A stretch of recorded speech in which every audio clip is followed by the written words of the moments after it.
So welcome to another Wargame review from theplayersaid.com. My name's Alexander. And I'm Grant. And today we're taking a look at Alliance, multiplayer Napoleonic Wargame from Columbia Games. It says what it is right on the 10, Yes, right? it does. And the picture is deeply Napoleonic. There's no mistaking what this game's about. Very Napoleonic. So, this is a 7-player Napoleonic's block wargame. Now, When you say 7-player and block wargame in the same sentence, people are going to think you're crazy. yes. Because that shouldn't work. Yes. It should be impossible. I agree. So, if you've never played a block war game, or if this is your first review of a block war game, when we talk about a block war game, we mean wooden blocks. And on the wooden blocks, there is a sticker. That's right. You get a bag of blocks, and you will get at least put two stickers on. sheets of counters of stickers, and you have to literally put a sticker onto the block. Yep. And when we talk about playing block war games, especially from Columbia, because they specialize in those and they have a very specific system they use, I'm going to put this block facing towards me so that my opponent cannot see what's on the other side. It is a fog of war mechanic, and it's hidden information. So I have all my blocks all across the map, all facing me. You have yours facing you. I can see where you have units. I cannot see what those units are or what strength those units are. And the only thing you didn't mention, each of these blocks has a certain number of steps on them, right? And you're going to rotate them as they take losses or as you bump them up. But the reason they're hidden is so that you don't know, does this have 4 steps or does it have only 2 steps? And that's the genius in the block war game. Yes, and in Columbia's system, that number corresponds to the number of dice that you roll, and they all have a priority in which they go in combat, and they have a to-hit number. Yep. So this one, if it's the 4 strength, it rolls 4 dice at the A priority, hitting on 2s or less. Which means it's going to fire first in a round of combat by priority, and you're going to roll that number of dice, and you're going to hit on a 1 or a 2. Yeah. So it's not fast-firing unit, but they're not great units. And I'll show you what that looks like a little later on. But all that to say, that is how the blocks function. When we talk about a block war game, That's what we're talking that is about. most often what we're talking about, and in this instance, it's definitely what we're talking about. And so when you make the comment about 7 players, okay, how do we sit 7 players around a table and keep my blocks hidden from 7 other people? The simple answer, you can't. Yes. You cannot. If you had 4 players, each on a square Yep. table, you can do that still. No big deal. We've played 3-player block war games, things like Triumph and Tragedy, totally fine. Yep. 7 players is daunting. is, you're going to be able to see your blocks and at least 2 other people's blocks, most likely. But we talked about this a couple of times during the Raw video. It really doesn't matter. No, and it doesn't matter for 2 reasons. One, you can just flip one round and kind of hide it. Yep. Oh, The look, you reality can't is see them at all. It's a little bit more of like, you have to keep, okay, Yeah. which one's open the door, which one do I have, right? You have to keep checking. It's less easy for you, but it's also, this game is not that serious. No. Like, this is not that kind of game. It is, to me, you would classify this as a beer and pretzel style war game. Yes, the kind of war game you play with a pretzel in one hand and a beer stein in the other. With some buddies. Yes, just right? for fun. That enjoy time together, that enjoy a game. They're not out to cut each other's throats. This is not a tournament style of approach. Although you do cut each other's throats in this one. No, you But you it's do. just not that high stakes. It's just... The mechanics are easy. It's a fast-paced game. Yep. You're moving some guys, you're doing some fights, and you kind of see what happens. And the reality of it is, even though I could see basically the guy to my right and the guy to my left's blocks, I was not trying to memorize them. I was not even trying to really pay attention to them, because that's not the type of game this is. And it's easy to just kind of put the blinkers on and kind of just not see them anyway. Absolutely.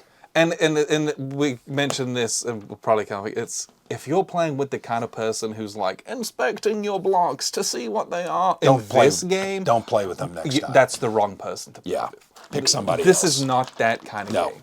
You know, It's a great game. it's wonderful. Very fun, interesting, unique. I enjoyed it very much, but it's not that kind of game. This is a laid back, relaxed kind of game. You'll have some great stab in the back moments. We Breaking all know of we all know alliances. they're coming. Yep. Right? It's not a surprise to anyone. Your feelings shouldn't be hurt. Like, Yeah. you know who's going to betray you. It should be pretty... It's just a matter the game of when. state will make that obvious. Yeah. And you can probably gauge when-ish that is Sure. the worst conceivable time for it to Sure. happen to you is when it will happen. So, like, you know, And those it will things be are when happening. things are falling apart. Or Because that's the opportunity that they're going to pounce on. It's going great for you over here, Yeah. and you left yourself wide Wide open. open. Or yeah, you get crushed, and they're like, "Pfft, Opportunity. time to break Yep. it, and we'll just pincer you, right? Yep. But that stuff is fairly obvious when that's going to happen. Yeah. This isn't a get your feelings hurt kind of game. It's not like, I don't know, if you're like trying so hard in this game, I think you're missing the spirit of the fun of what this Sure. game is supposed to be. Sure. I genuinely think that. Yep. Like there are, and that's because say that because I think it has 8 pages of rules, 8 Not, to 10 not pages of overly rules, complex. which means and the rules themselves not complex. Nope. And so the investment for that is pretty low, which means I haven't sat here and everyone's had to read a 60-page rule book, and it's Yeah. a lot of investment of energy and time, and that's when people can get snippy about, Yep. oh, well, we can't do this, and I feel like it was unjust. I feel cheated. Yeah. like No. this isn't that kind of game. Well, literally, we set the game up with the 7 of us. We reviewed the rules in about 20 minutes. You had skimmed them. Yeah. And we were playing in about 30 minutes. And that should tell you a lot about what type of game this 7 is. players. Yeah, Now- for 7 players. A couple things. That would have been a little bit of an easier uptake if there were any amount of play aids in this There game. are 0 play aids. There are 0. And Hopefully, I'm very disappointed by that. yes. You can go online. Board Game Geek has several. I think I printed some of those off and gave them to you. I don't know if you put them in the box. I don't think I have done that yet. But you can print those off. But No, I don't have them. But the fact that they weren't included, a little perplexing.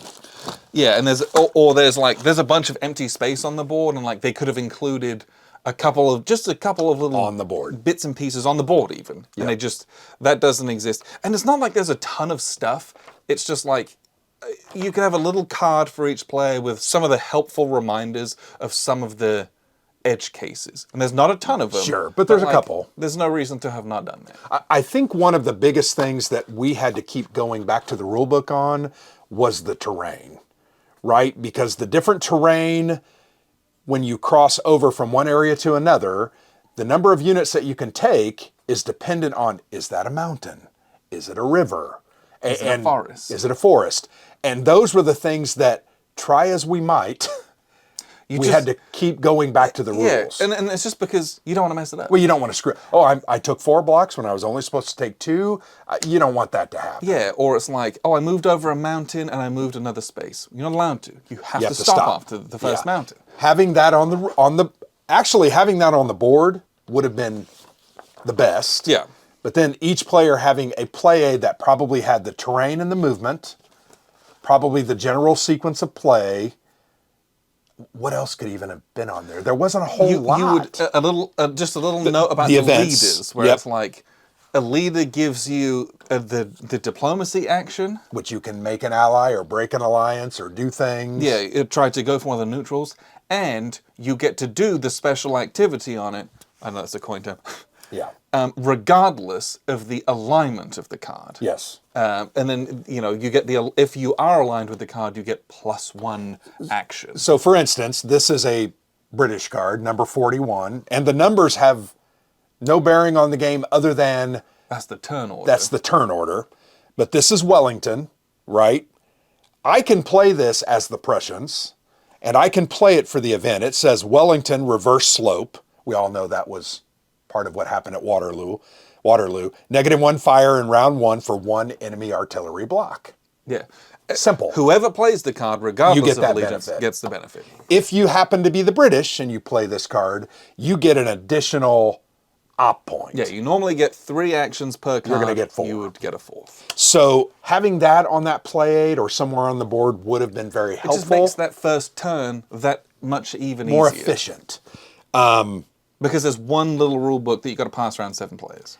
Or even having 2 or 3 copies of the rule book. But just having a one-page play aid would have made this game that much better. Yeah, just because it's nice and easy, but like you give it a little card. Just it a only has to reminder. be this big Yep. because there's not that much. You can just give one to everyone. Hey, this is your little Yeah. reminder of all that stuff. No big deal. Now, it actually is on the back of the rule book, It's right? not. No. Well, where was it? There was...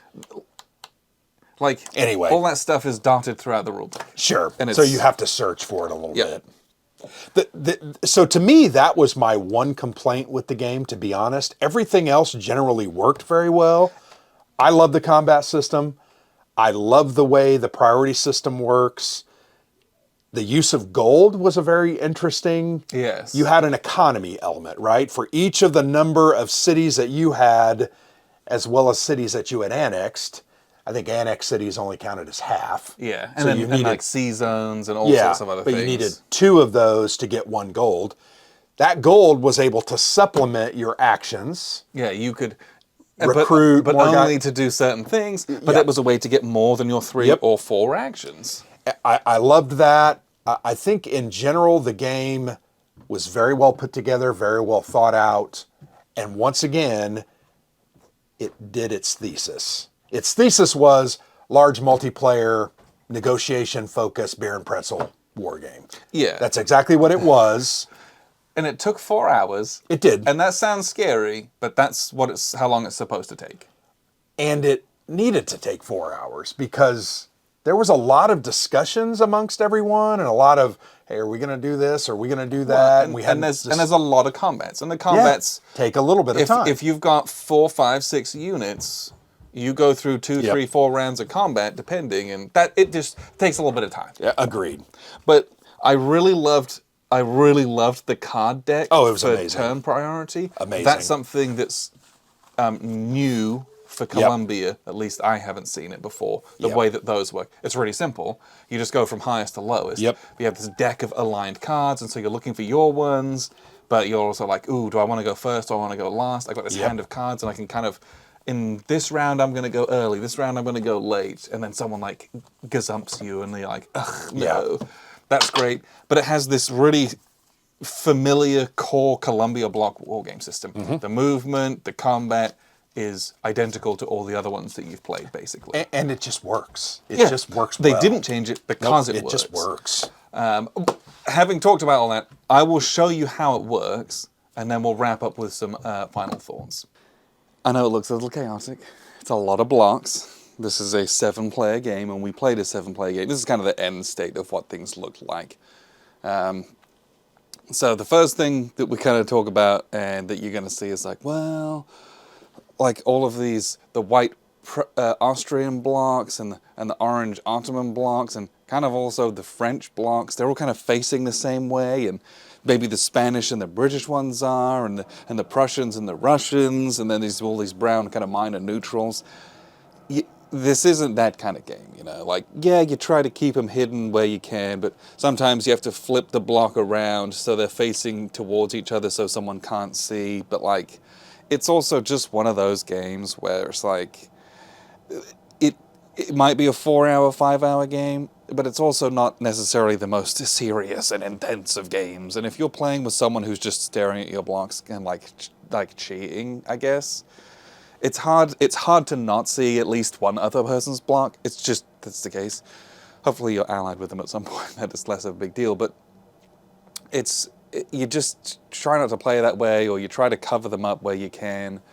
And just understand it's just not that, it's not that serious and not that intense, right? The fact that a block game like this has that limitation even, you kind of just like, okay, well, we're just going to play the game and have some fun, and that's kind of what it is, right? In a 2-player, I face this way, you face that way, and you know, you can be a bit more cutthroat about things. This one, it's just a feature of the game, you just kind of got to deal with it. So, the gameplay of this, if you've ever played a Columbia block war game, very, very, very familiar. The combat system is identical to all the other combat systems that you've ever played with Columbia, basically. It's just that in this game, you have 7 players instead of 2. Is effectively really the big difference. So how do you deal with that? Well, in most Columbia block war games, you play a card. If I play a 3, you play a 2. The 3 players are going to do all their moves. The 2 players are going to do all their moves, right? It's usually whoever has the fewer amount of moves goes last because they're more reactive in that way, right? So the way that it works in this game is we have this deck of cards. And the deck of cards has all sorts of different colors that match the different nations. And you will get a hand of 5 cards, 1, 2, 3, 4, 5. And you will discard 1. In any given year, and each year or turn is a year, you will play 4 cards. So you get 5 and you're going to discard 1. And so you think, well, I might want to go last in a turn so I can be reactive, or I might want to go earlier. And so like, I'm just going to ditch this 8. I'm also not France, so I don't care. Boop. Brilliant. Now, if you're the... So these are just numbers, and the numbers determine order, and you go in descending order. The highest number is 42, the lowest number is 1, as you may well imagine. And it has this really great artwork, and it has the different units on them. Totally meaningless. Those are just kind of for funsies. The important part is the color, because the function of most of the cards is identical. Each card just gives you 3 action points. If I'm Austria and I have Austria or the color of the card, I get 4 action points. That is the only difference. If I'm Russia, I would get 4. If I was Spain, I'd get 4. If I was Britain, I'd get 4. Everything else is 3. There are, of the 42 cards, I think there's like 8 leaders. And so a leader, and the leaders are like 42 through 34 or something like that. I can't remember exactly. But the leaders, if I'm the Ottomans and I play a British leader, doesn't matter. I get the 3 action points, but I always get the cool event. And it's got a name, it's got like a title, but really it's just -1 fire in 1 round for 1 enemy artillery block. That's it. You always get the event regardless of affiliation. If I'm Britain and I play this, I get the event and I get 4 ops instead of 3. If I'm Ottomans, I get the event and I get 3 ops. The other thing that you can do with a leader is initiate diplomacy.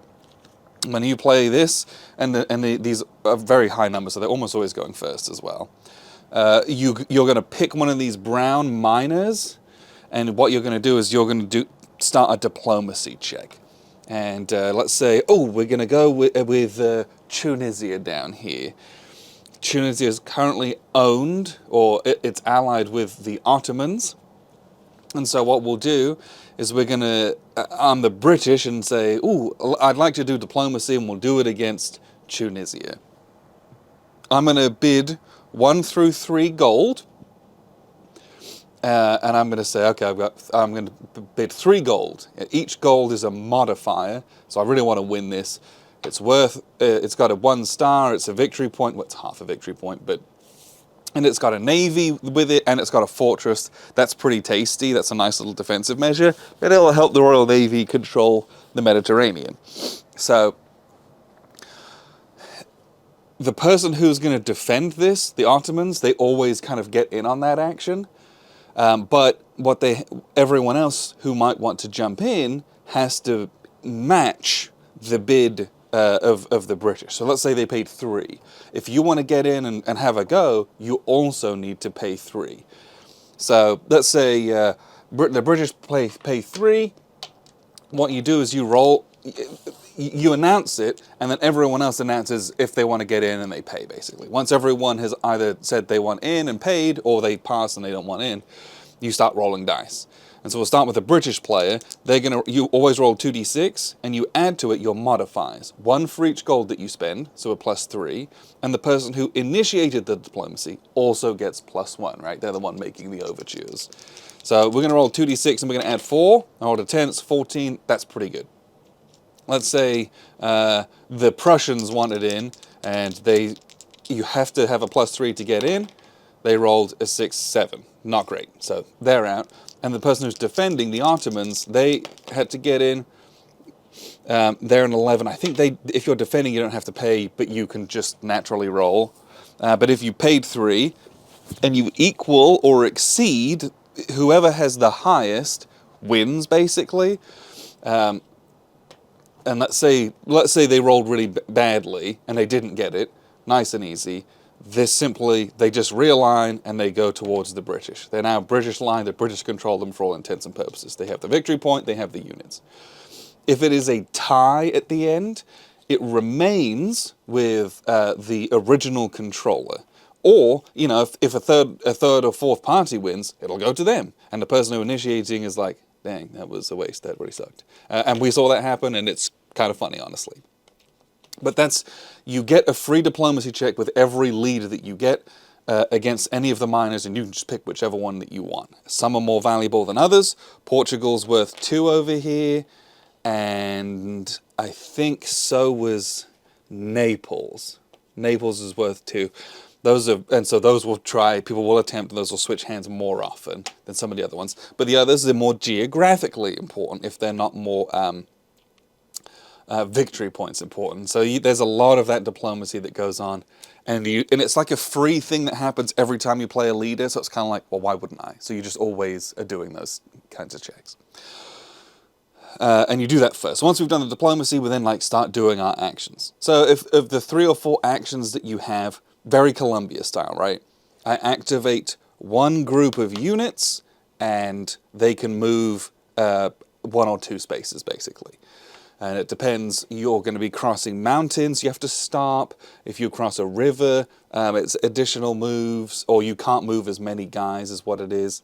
If you're crossing a strait, which are like the arrows here, those you have to stop and you have to control those.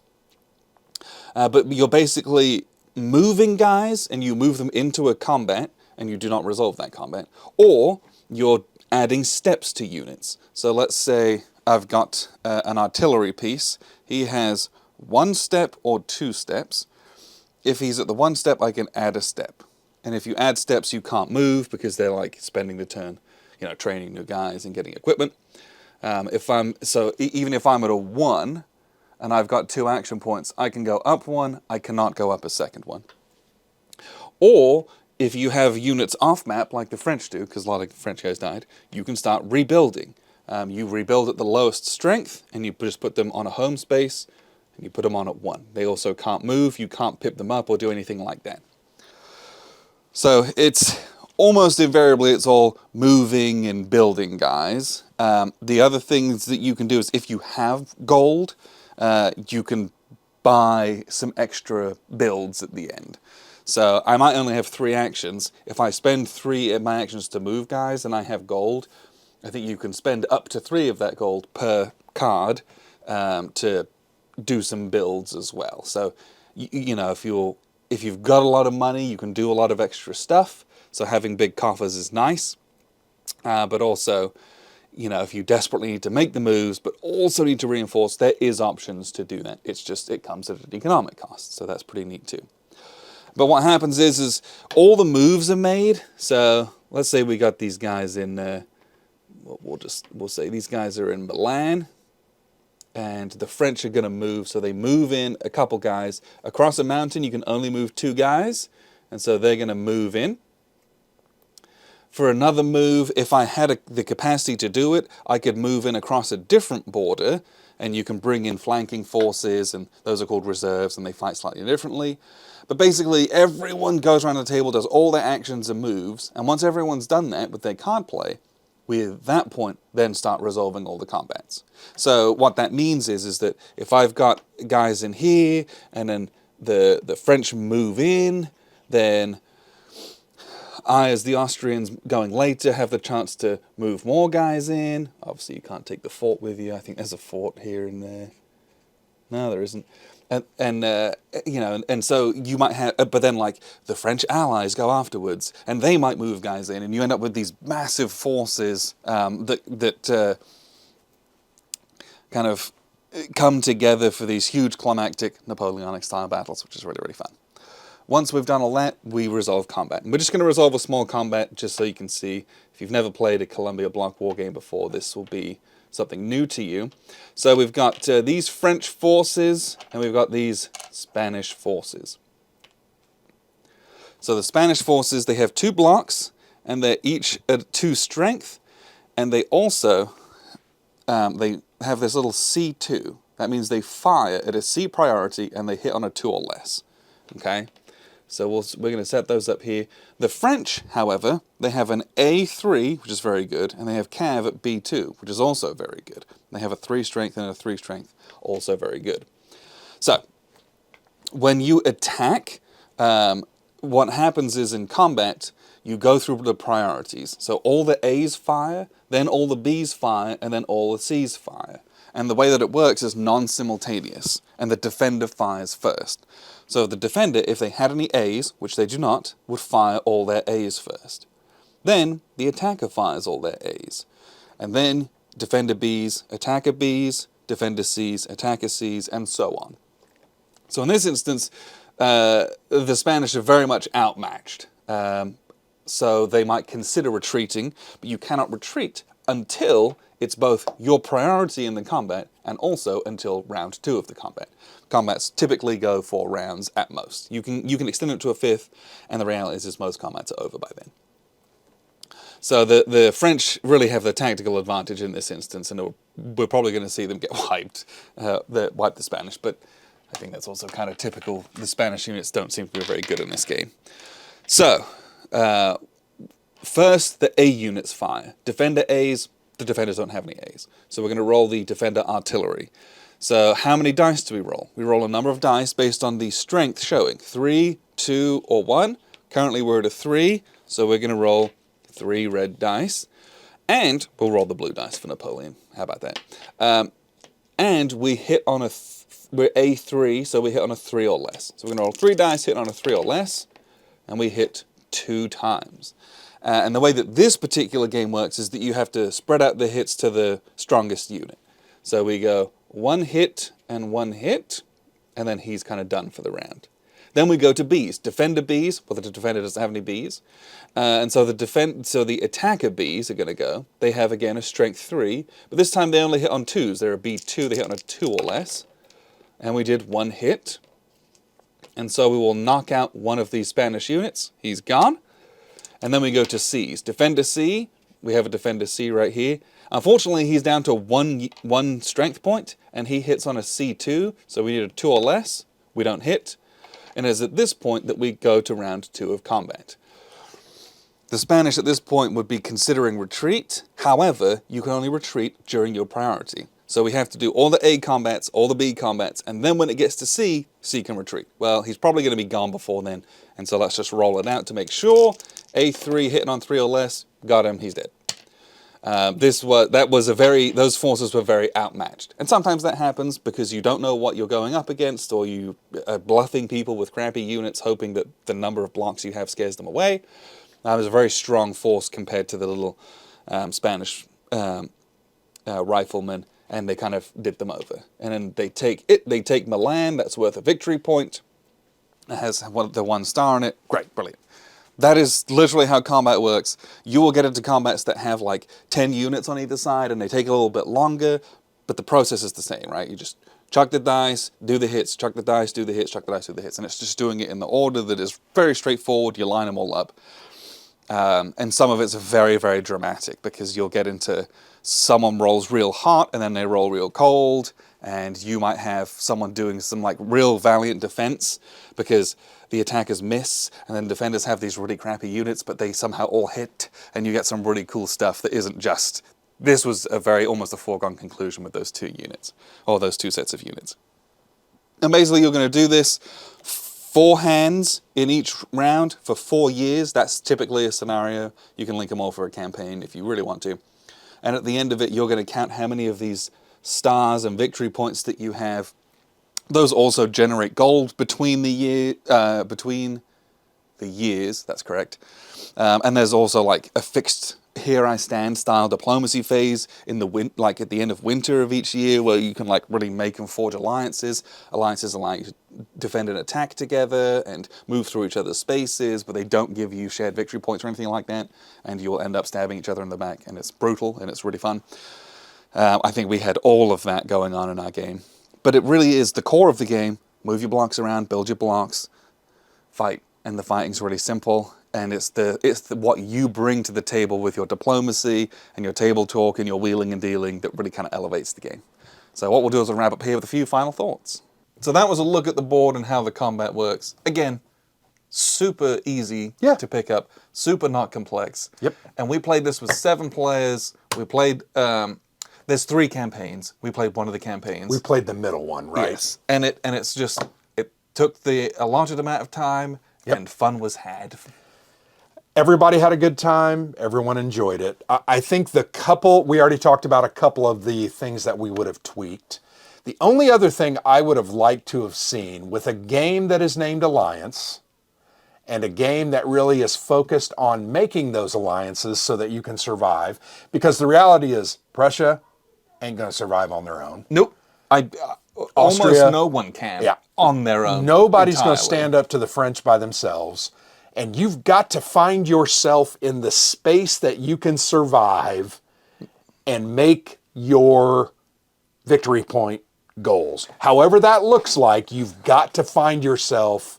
Yeah. And you've also got to be nimble, willing to change, willing to listen, willing to consider other alternatives. Because the only historical alliance that was not allowed, or that you couldn't do, was France and Britain can't be aligned. Yes. Everyone else can be aligned, though.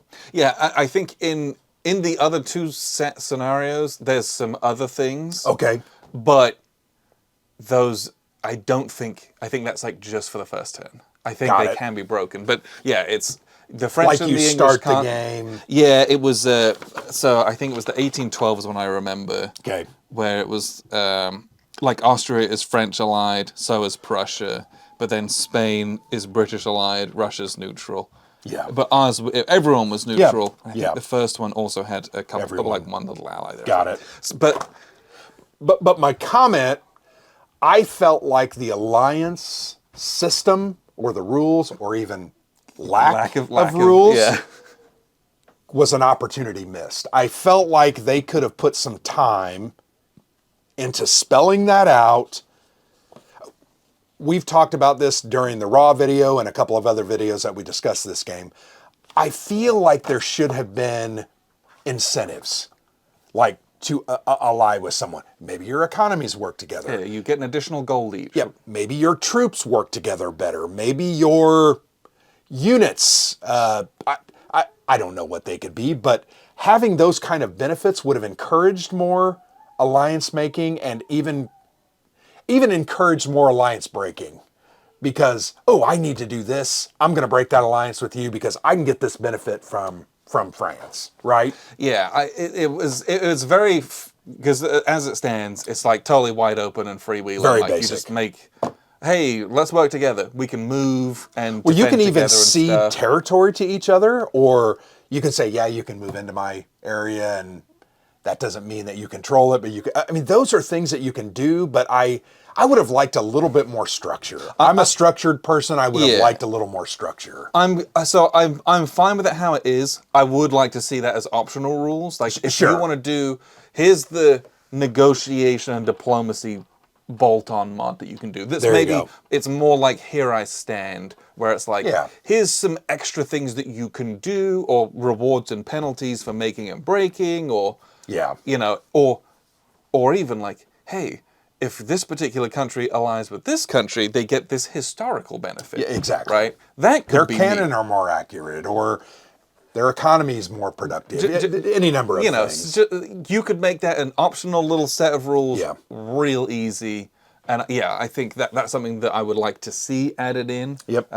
Well, and even I thought just having a sequence of play that encompassed because it was kind of like, anybody want to have negotiations? And I don't know. I like how Here I Stand says, you get 10 minutes. Here's 10 minutes. Here's the what things you can and can't do. And then you have to do the Yeah, declarations. and you learn what you need to negotiate over after many, many plays. I just felt like it needed a little more structure. Now, did it break the game? Absolutely not. The game was still enjoyable. I still had a good time. I enjoyed it with everyone around the table. I think in general, everyone around the table enjoyed the game. I just thought it could have been better if it was a little more structured.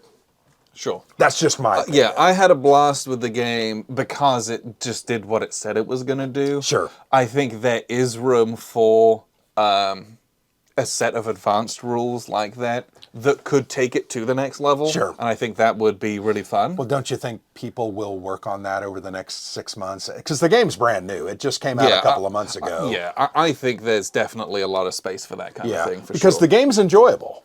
And an enjoyable game that's put together well with a great combat system, and this card activation system is very, very smart.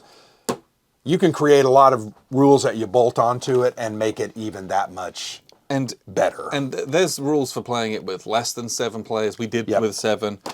You can very easily drop players off, no big deal. Yep. I think you end up with like Russia and Spain as like NPCs, basically, is what that looks like. But you can very easily play this with fewer players. But how often do you get the chance to play a game like this with 7 people? Not very often. Not very often. So when you do, just take advantage and get it done, that's for sure. Because so many of these big multiplayer games are kind of complex. Sure.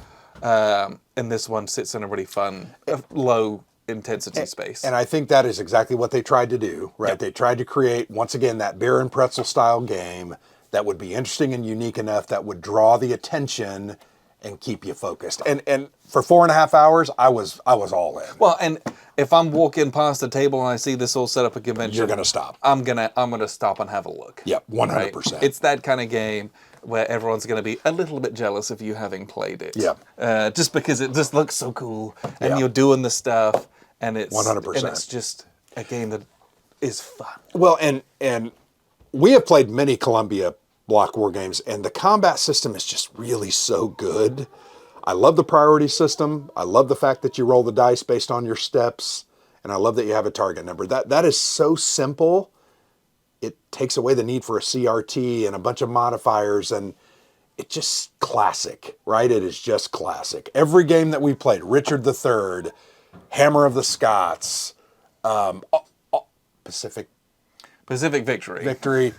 all have the same system. They all work very well. It worked very well in this system as well. It did. In this game. I had a wonderful time playing this. Alliance from Columbia Games. Got to check it out if you're interested. One other comment I want, do you think that, we have talked about, are we going to try to play this at like WBC? At some point. Okay, because that would be fun to do. Okay, but you got to check this out. If you're interested, you can get it from NobleKnightGames.com or you can get it from Columbia Direct. But appreciate you tuning in. I'm Alexander from PlayerSaid.com. And I'm Grant.